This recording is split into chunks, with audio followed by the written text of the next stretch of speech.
La seconde partie de mon analyse, elle sera très simple. On va tout d'abord partir de l'idée de la réflexion. Que dit le State Department, que dit Tibor Nagy, que dit Peter Pham, Bolton et compagnie? Des spécialistes pourtant des crimes de guerre. On voit que ce qui oppose en ce moment Madame Bensouda précisément à Bolton et à Trump, ce sont les crimes de guerre américains dans la lutte antiterroriste, comme ils l'appellent, en Afghanistan, ou ceux des Israéliens dans la même lutte antiterroriste à Gaza, en Palestine occupée. Mais qu'en est-il de la répression? Tout d'abord, évidemment, les États-Unis sont mal placés par parler de tout ça. Ceux qui soulignent la démocratie américaine, les droits de l'homme américains, qui appellent les États-Unis à intervenir en Afrique ou en République démocratique du Congo, qu'ils s'interrogent sur le sort de leurs frères noirs aux États-Unis, la répression contre les Africains, l'appareil de répression américain, à la moindre émeute, on déploie l'armée américaine, cette armée de réserve qu'est la garde nationale, équipée d'hélicoptères, de chars lourds, équipés d'armes de guerre. Ce sont ceux qui ont intervenu contre des populations noires précisément dans toute une série de villes américaines au cours des dernières années. Réfléchissons aussi sur la façon dont Paris, la France des droits de l'homme de Macron, réagit à la révolte des Gilets jaunes. Les Gilets jaunes qui ne sont pas des terroristes, mais qui sont des Français en colère. Macron a déployé 90 000 hommes de la gendarmerie, de la police, des services de sécurité et de l'armée. Il a déployé les blindés de la gendarmerie dans Paris. Il a déployé des armes de combat dites non létales, ce sont les fameux flashballs. Les flashballs qui ont été utilisés contre les manifestations du MRC au Cameroun, comme ils le sont contre les Gilets jaunes à Paris. Et par exemple, nos collègues panélistes qui ont dit qu'ils avaient été blessés par balles, c'était des balles en caoutchouc de flashball qui font d'épouvantables dégâts d'ailleurs. Lorsqu'ils ont été utilisés en France, il y a des centaines de Gilets jaunes qui ont perdu un œil, une jambe, qui sont défigurés à vie. Mais Macron ne s'est pas encore arrêté là. Depuis quelques jours, il a déployé l'armée dans le contrôle de la sécurité et plus du terrorisme dans les rues de Paris pour la garde des bâtiments publics. Maintenant, on reproche aussi à Paul Biya, à ses préfets d'interdire des manifestations. C'est exactement ce que vient faire Macron, le ministre de l'Intérieur Castaner et le nouveau préfet de police en particulier de Paris. Maintenant, les préfets français interdisent les manifestations et interdisent des zones entières des villes françaises de manifestation. Ce sont des mesures normales de maintien de l'ordre. Pourtant, on ne voit pas les États-Unis intervenir, on ne voit pas Macron s'excuser de ce qu'il reproche précisément avec ses complices de l'Union européenne au gouvernement de Yaoundé. On va encore prendre un exemple parce que, suivant que vous êtes un adversaire de l'ordre américain en Afrique, que vous êtes visé par le printemps africain ou arabe, vous êtes évidemment un dictateur qui viole les droits de l'homme.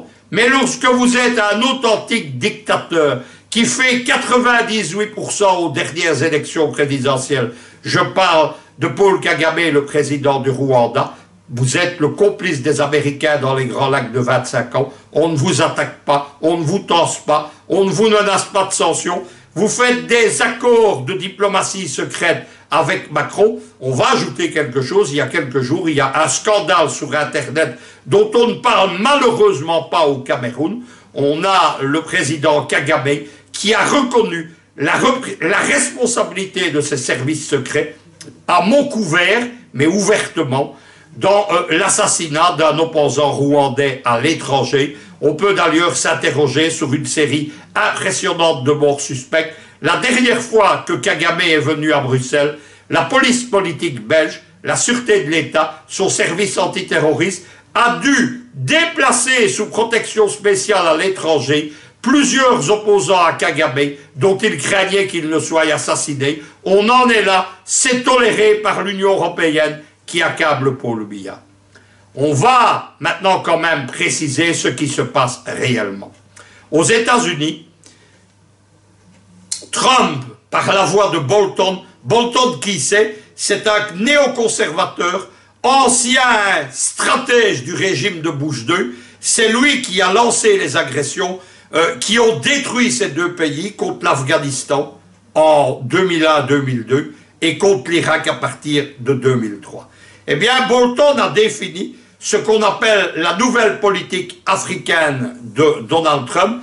Qu'est-ce que c'est? C'est une radicalisation des printemps arabes et des printemps africains d'Obama, de Kerry et autres, printemps arabe d'Obama 2011, printemps arabe d'Obama, Kerry, Clinton, donc qui a donné naissance à son mauvais clone, le printemps africain, en août 2014. Trump radicalise le tout. Il menace ouvertement 6 présidents sans les nommer.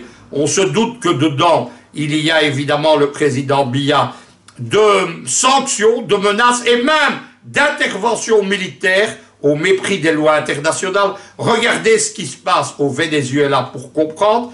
Eh bien, il menace donc tout ça. Il vient de relancer depuis plusieurs semaines une version radicale combinée des printemps arabes et africains. Il y a une série de pays directement touchés, l'Algérie, le Soudan, la Jordanie, le Cameroun. Il est en train de relancer le chaos en RDC en opposant Tshisekedi à Kabila. Et enfin, il a pris en main les diasporas à l'étranger de plusieurs pays, le Cameroun, l'Algérie, le Tchad. Vous avez vu toutes ces manifestations contre Idriss Déby Itno qui combat les terroristes sur sa frontière libyenne et soudanaise. Eh bien, tous ces gens sont pris en main pour un super printemps afro-arabe. Voilà la véritable raison du soudain intérêt de l'administration Trump pour les droits de l'homme au Cameroun. On va ajouter quelque chose, c'est que ces sanctions, que ces pressions diplomatiques, que ces demandes d'intervention des États-Unis, elles sont ouvertement appuyées, demandées, réclamées, même sur les plateaux d'Afrique Média, par des opposants représentants d'une bourgeoisie comprador. Qu'est-ce que c'était les compradors? Rappelons-le, c'était la bourgeoisie de Macao qui, comme l'expliquait Lénine, c'est lui qui a créé l'expression, avait choisi d'appeler et d'accepter l'intervention militaire des Portugais, puis la domination politique des Portugais sur leur pays, pour arriver à un pouvoir fantoche et à la domination économique dans le leur. Il faut quand même rappeler que le même procédé a été tenté par les Libyens, les gens du Conseil national de transition, qui sont allés demander aux Nations Unies par l'ambassadeur de Libye retourné, nous étions en février 2011, qui sont allés à Paris demander à Sarkozy, assisté de BHL, l'intervention de l'OTAN, des Américains et de l'armée française. Regardez ce qu'est aujourd'hui la riante, la verte Jameria libyenne de Kadhafi. C'est un pays dévasté qui a connu 8 années de guerre, puis de guerre civile. C'est pas terminé. C'est un pays, comme on dit, somalisé, parce qu'elle est, après la Somalie, sur la voie de la destruction. Camerounais, est-ce que c'est ça que vous voulez pour votre pays?